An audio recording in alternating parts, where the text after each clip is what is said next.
Hello, welcome back to my YouTube channel and it's me Meerashi. ഇന്നത്തെ video എന്ന് പറയുന്നത് ഈ ഒരു വർഷം വാലന്റൈൻസ് ഡേക്ക് എനിക്ക് കിട്ടിയിട്ടുള്ള ഓർഡേഴ്സിൻ്റെ കുറച്ച് പ്രിപ്പറേഷൻസും മേക്കിംഗ് വീഡിയോസ് ഒക്കെയാണ്. ഈ ഓർഡേഴ്സ് എന്ന് പറഞ്ഞാൽ ഭയങ്കര ബൾക്ക് ഓർഡേഴ്സും കാര്യങ്ങളൊന്നുമല്ല, വളരെ കുറച്ച് ഓർഡേഴ്സ് എടുത്തിട്ടുള്ളൂ. ഈ ഒരു 2025 സ്റ്റാർട്ട് ചെയ്ത സമയത്ത് ഞാനൊരു വിഷൻ ബോർഡ് ഉണ്ടാക്കിയിട്ടുണ്ടായിരുന്നു. ആ വീഡിയോ കണ്ടവർക്ക് അറിയാം, ഞാൻ കുറച്ച് ഗോൾസ് ഒക്കെ പറഞ്ഞിട്ടുണ്ടായിരുന്നു അച്ചീവ് ചെയ്യണം. അതിൻ്റെ ഒരു അപ്ഡേഷൻസ് എന്നുള്ള നിലയ്ക്കാണ് ഈ ഒരു വീഡിയോ ചെയ്യുന്നത്. അതായത് ഞാൻ ഹാൻഡ് മെയ്ഡ് ഗിഫ്റ്റ്സിൻ്റെ സ്മോൾ ബിസിനസ് ഒക്കെ ചെയ്തിരുന്ന സമയത്ത്, നല്ലപോലെ പോയിക്കൊണ്ടിരിക്കുന്ന സമയത്താണ് ഒരു വലിയൊരു ബ്രേക്ക് എടുത്തത്. ഓൾമോസ്റ്റ് ഒരു 2 ഇയേഴ്സ് എബോവ് ഒക്കെ ആയിട്ടുണ്ടായിരുന്നു. അപ്പോൾ അതിനുശേഷം നല്ലൊരു കംബാക്ക് ഈ 2025 വേണമെന്നുള്ളത് ഒരു ഗോളായിരുന്നു. അതുമാത്രമല്ല, എൻ്റേതായിട്ടുള്ളൊരു സിഗ്നേച്ചറിലൊരു പ്രൊഡക്റ്റ് ലോഞ്ച് ചെയ്യണം, നല്ലപോലെ കുറേ ഇമ്പ്രൂവ്മെൻറ്റ്സ് വരുത്തണം എന്നൊക്കെ പ്ലാൻ ഉണ്ടായിരുന്നു. അപ്പോൾ അതിൻ്റെ ഒരു ഫസ്റ്റ് സ്റ്റെപ്പ് എന്നുള്ള രീതിയിലാണ് ഈ ഒരു വാലന്റൈൻസ് ഡേക്ക് കുറച്ച് ഓർഡേഴ്സൊക്കെ എടുത്തത്. അതിന് കുറച്ച് പ്രിപ്പറേഷൻസും കാര്യങ്ങളൊക്കെ ഉണ്ടായിരുന്നു. ആദ്യം തന്നെ നമ്മളെ ട്രസ്റ്റ് ചെയ്ത് ഈ ഒരു ഓർഡേഴ്സ് തന്നിട്ടുള്ള, അറിയുന്നവർ തന്നിട്ടുണ്ട്, അറിയാത്തവർ തന്നിട്ടുണ്ട് കേട്ടോ. അപ്പോൾ അവരോടൊക്കെ ഒരു വലിയ താങ്ക് യു പറയാണ്. പിന്നെ നമുക്ക് ഒരു ഓർഡർ വന്നിട്ടുണ്ടായിരുന്നു, നമ്മുടെ യൂട്യൂബ് വീഡിയോ കണ്ടിട്ട് ആദ്യമായിട്ട് കിട്ടിയിട്ടുള്ളൊരു ഓർഡർ. അപ്പോൾ അതൊക്കെ എനിക്ക് ഭയങ്കര സന്തോഷം തരുന്നൊരു കാര്യമാണ്.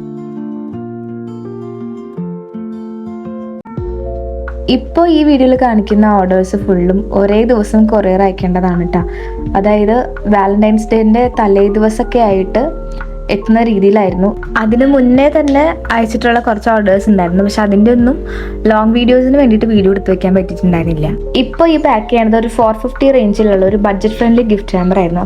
ഇതിലുള്ള ഗിഫ്റ്റ് ഐറ്റംസ് ഫുള്ള് കസ്റ്റമൈസ്ഡ് ആണ്. അവർക്ക് ഒരു വാലറ്റ് വേണമെന്ന് പറഞ്ഞിട്ടുണ്ടായിരുന്നു, മിനി ഫോട്ടോ ഫ്രെയിം വേണമെന്ന് പറഞ്ഞിട്ടുണ്ടായിരുന്നു, പിന്നെ ഒരു coffee mug, chocolate, flowers, wish കാർഡ്സും ഒക്കെ ഉണ്ടായിരുന്നു. ഒരു പാക്കിംഗ് ബോക്സിൽ ഫ്ലവേഴ്സും ചോക്ലേറ്റ്സും കോഫി മഗ്ഗും കാർഡ്സൊക്കെ ആഡ് ചെയ്തിട്ടുണ്ടായിരുന്നു. പിന്നെ രണ്ടാമത്തെ ഒരു പാക്കേജിലാണ് ഫോട്ടോ ഫ്രെയിമും വാലറ്റും വെച്ചിട്ടുള്ളത്. ഒന്നാമത് ആ ഒരു ബോക്സിൽ ഇത്രയും ഗിഫ്റ്റ്സ് ഇൻക്ലൂഡ് ചെയ്യാനുള്ള സ്പേസ് ഇല്ല. പിന്നെ സേഫ്റ്റിക്ക് വേണ്ടിയിട്ടും കൂടിയാണ്, അതായത് ഫോട്ടോ ഫ്രെയിം ആണല്ലോ. അപ്പോൾ ഇങ്ങനെ സെപ്പറേറ്റ് റാപ്പ് ചെയ്ത് പാക്ക് ചെയ്യുമ്പോൾ കുറച്ചുകൂടെ സേഫ്റ്റി ഉണ്ടാവും എന്ന് വെച്ചു.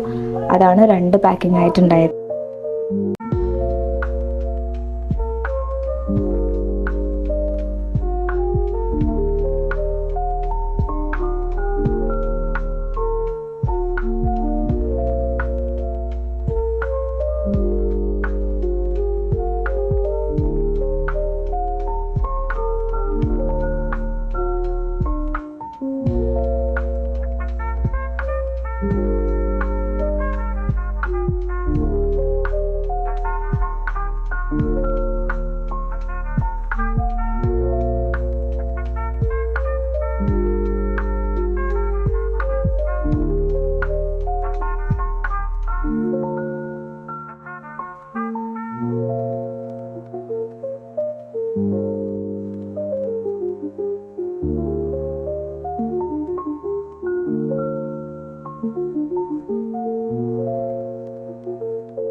ഇത് വാലന്റൈൻസ് ഡേൻ്റെ തലേ ദിവസമാണ്. റെഡ് റോസസും പിന്നെ ബേബി ബ്രീത്തിൻ്റെ ഫ്ലവേഴ്സൊക്കെ മേടിക്കാൻ പോകണം. ഏകദേശം ഈവനിങ് ടൈമൊക്കെ ആയി പോയിപ്പം. പിന്നെ കുറച്ച് ചോക്ലേറ്റ്സ് ഒക്കെ മേടിക്കാനുണ്ടായിരുന്നു. ഇപ്രാവശ്യം നമുക്ക് 3 ഫ്ലവർ പോളറോയിഡ് ബൊക്കെ ഉണ്ടായിരുന്നു. ഒരു ആർട്ടിഫിഷ്യൽ ഫ്ലവറിൻ്റെയും പിന്നെ 2 എണ്ണം ഫ്രഷ് ഫ്ലവേഴ്സിൻ്റെ ആയിരുന്നു. ആദ്യമായിട്ടാണ് ഫ്ലവർ പോളറോയിഡ് ബൊക്കെ ചെയ്യണത്. അപ്പോൾ അതിൻ്റെ ഒരു ടെൻഷനല്ല, എന്നാലും ഭയങ്കര ഒരു എക്സൈറ്റഡ് ആയിട്ടുള്ളൊരു ഫീലിംഗ് ആയിരുന്നു. ഞാൻ ആദ്യം ചെയ്തത് ആർട്ടിഫിഷ്യൽ ഫ്ലവറിൻ്റെ ബൊക്കെ ആയിരുന്നു. അത് തലേ ദിവസം രാത്രിയൊക്കെ ഇരുന്നിട്ടാണ് കംപ്ലീറ്റ് ചെയ്തത്. അന്ന് രാത്രി കമ്മണിയൊക്കെ ഉറങ്ങിയതിന് ശേഷം ഒരു 2 മണി വരെയൊക്കെ ഇരുന്നിട്ടൊക്കെയാണ് ഇത് കംപ്ലീറ്റ് ചെയ്തത്. പിന്നെ പിറ്റേ ദിവസം പുലർച്ചെയാണ് ഫ്രഷ് ഫ്ലവർ ബൊക്കെ ഒക്കെ ചെയ്തത്. അതിന് അമ്മ ഉണ്ടായിരുന്നു കൂടെ ഹെൽപ്പിനായിട്ട്.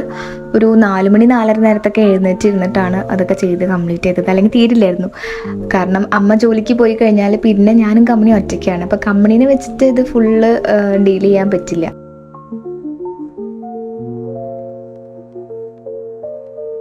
ഈ ഒരു ഫ്ലവർ പോളറൈഡ് ബൊക്കയുടെ ഐഡിയ അല്ലെങ്കിൽ റെഫറൻസ് അയച്ചു തന്നത് സംഗീതയാണ്. അവളാണ് ഫസ്റ്റ് ഓർഡർ തന്നത്. അതിനുശേഷമാണ് വേറൊരു ഫ്രണ്ടിനും, പിന്നെ അപ്പം ഇതേ പിക്ക് തന്നെ ഞാൻ വേറൊരാൾക്ക് അയച്ചു കൊടുത്തു. അപ്പം അവരും ഓക്കെ പറഞ്ഞു. അങ്ങനെയാണ് ഒരു 3 ഓർഡേഴ്സ് കിട്ടിയിട്ടുള്ളത്. ഈ ഒരു ആർട്ടിഫിഷ്യൽ റോസസ് വെച്ചിട്ടുള്ള ബൊക്കയിലേക്ക് ബ്ലാക്ക് കളർ തീമിൽ തന്നെ വേണമെന്ന് കസ്റ്റമറുടെ റിക്വസ്റ്റ് ആയിരുന്നു. അങ്ങനെ ബൊക്കൊക്കെ സെറ്റ് ചെയ്ത് കഴിഞ്ഞ് കൊടുക്കാൻ സമയത്തിനേക്കാൾ കുറച്ച് മുന്നാണ് ബേബി ബ്രീത്തിൻ്റെ ഫ്ലവേഴ്സ് വെച്ച് കൊടുത്തത് കേട്ടോ. പിന്നെ പുലർച്ചെ ഒരു 4:30 സമയത്തൊക്കെ എഴുന്നേറ്റിട്ടാണ് ഞാൻ അമ്മയും ഫ്രഷ് ഫ്ലവർ ബൊക്കെയൊക്കെ റെഡിയാക്കാൻ തുടങ്ങിയത്. ഈ ഒരു ഓർഡേഴ്സ് ഒക്കെ കിട്ടിയ സമയത്ത് വീഡിയോസ് ഒക്കെ നല്ല അടിപൊളി ഏറ്റെടുക്കണം, കംപ്ലീറ്റ് മേക്കിംഗ് വീഡിയോ ഒക്കെ എടുക്കണം എന്നൊക്കെ ഉണ്ടായിരുന്നു. പക്ഷെ ആ ദിവസം എത്തിയപ്പോൾ പിന്നെ ആകെ തിരക്കും ബഹളവും, പിന്നെ കമ്പനിയൊക്കെ എഴുന്നേൽക്കണേക്കാളൊക്കെ മുന്നത് കംപ്ലീറ്റ് ചെയ്യണമല്ലോ. ഫ്രഷ് ഫ്ലവർ ബൊക്കെ ആയതുകൊണ്ട് തന്നെ ഈ ഫ്ലോറൽ ഫോം ഒക്കെ വെറ്റ് ചെയ്തിട്ട് വേണമല്ലോ നമ്മൾ ഫ്ലവേഴ്സ് ഒക്കെ സെറ്റ് ചെയ്യാൻ വേണ്ടിയിട്ട്. അപ്പോൾ അത് കഴിഞ്ഞിട്ട് ഇതിന് നല്ല വെയിറ്റ് ഉണ്ടാവും. അപ്പോൾ റാപ്പ് ചെയ്ത് വരുമ്പോൾ ഒരാളുടെ സഹായം ഇല്ലാണ്ട് കുറച്ചൊരു പാടാണ്. ചിലപ്പോൾ എനിക്ക് ആദ്യമായിട്ട് ഞാൻ ചെയ്യുന്നത് കൊണ്ട് എനിക്ക് തോന്നുന്നതായിരിക്കും. പിന്നെ ഈ പോളറോയിഡ് വെക്കാനുള്ള ബാംബൂ സ്റ്റിക്സ് അതൊരു 3 സൈസിൽ ഞാൻ മേടിച്ചിട്ടുണ്ടായിരുന്നു. അത് ഇപ്പോഴല്ല, ഈ ഒരു ഓർഡർ കിട്ടുന്നതിനേക്കാളൊക്കെ കുറേ നാൾ മുന്നേ തന്നെ ഞാൻ മേടിച്ചിട്ടുണ്ടായിരുന്നു കേട്ടോ. പക്ഷെ ആ മേടിച്ച് വന്ന സമയത്ത് ഞാൻ വിചാരിച്ചു ഇത് എന്തിനിപ്പോൾ ഇത്രയും കുറേ സൈസുകൾ മേടിച്ച് വെക്കണം, വല്ല ആവശ്യം ഉണ്ടാവുമോ എന്നൊക്കെ ആയിരുന്നു. പക്ഷേ ഈ ബൊക്കെ ചെയ്ത് തുടങ്ങിയപ്പോഴാണ് ഇതിൻ്റെ അത്യാവശ്യം എന്താണെന്ന് മനസ്സിലായത്.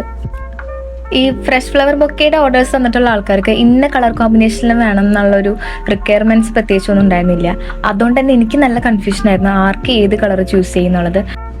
ഈ ബൊക്കെ ഷീറ്റ്സ് മേടിക്കാൻ പോയ ഷോപ്പിൽ ഈ റെഡ് റോസിനോട് കുറച്ചും കൂടെ മാച്ച് ചെയ്ത് പോകുന്ന 2 കളേഴ്സ് ഉള്ളതിൽ ഈ ഒരു സോഫ്റ്റ് പീച്ചും വൈറ്റ് ഒക്കെയാണ്. അപ്പം ഞാൻ ആദ്യം വിചാരിച്ചത് വൈറ്റ് ആയിരിക്കും കുറച്ചുകൂടെ നല്ല ഭംഗി ഉണ്ടാവുക. പക്ഷെ ഫൈനൽ ലുക്കിൽ ഈ ഒരു സോഫ്റ്റ് പീച്ചിന് ഒരു പ്രത്യേക ഭംഗിയുള്ള പോലെ എനിക്ക് ഫീൽ ചെയ്തു. നിങ്ങൾക്ക് എങ്ങനെയാണെന്ന് കമൻറ്റ് ചെയ്യും. ഇതിൽ ഒരു ബൊക്കെ ഓർഡറിൻ്റെ കൂടെ ഒരു ചെറിയൊരു ചോക്ലേറ്റ് ബോക്സും കൂടെ വെക്കണം. തലേ ദിവസമാണ് നമ്മൾ പറഞ്ഞത് കേട്ടോ.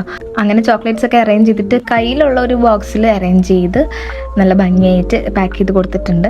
ആദ്യം ഞാൻ ആ ഒരു സോഫ്റ്റ് പീച്ചിൻ്റെ ആ ഒരു ബൊക്കെ ഷീറ്റ് കൊണ്ടാണ് കവർ ചെയ്തത്. പിന്നെ അത് മാറ്റിയിട്ട് പിന്നെ ഒരു പേസ്റ്റൽ ഗ്രീനിലുള്ള ഷീറ്റ് വെച്ചിട്ട് കവർ ചെയ്തിട്ടുണ്ട്.